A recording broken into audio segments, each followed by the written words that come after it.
Good morning, ladies. Well, this is my garden, totally overgrown. I was away for a couple of weeks, then kids got sick, and I just was not vigilant. And this is just what happens in my mind sometimes, too. Are you like this?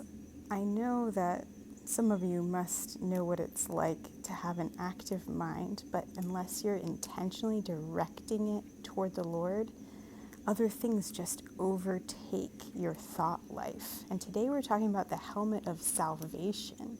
It's really great, and Mary Stipp and I co-wrote this reflection and prompt, and of course we're pulling from the Amazing Armor of God Bible study. Please enjoy. Romans 12 verse 2 says, "Do not be conformed to this world, but be transformed by the renewal of your mind, that by testing you may discern what is the will of God, what is good and acceptable and perfect." And this prompt comes from Mary Stipp and I. We can't go to the gym once and expect that to keep us strong. If we've received salvation, our eternal destination is secure, but to experience its benefits today, we must live each day in the light of it.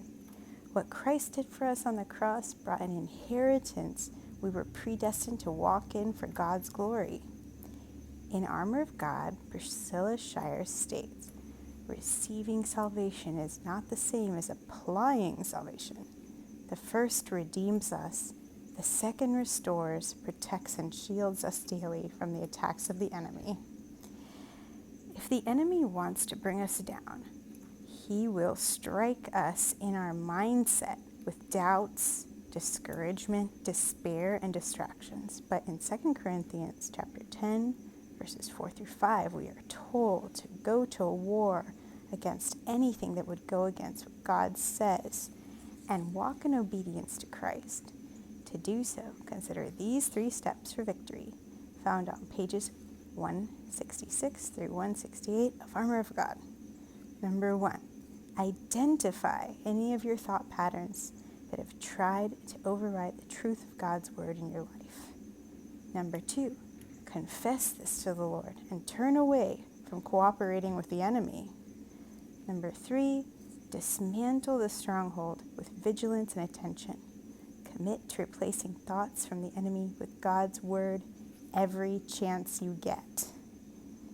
All right, now it's time for your daily prompt.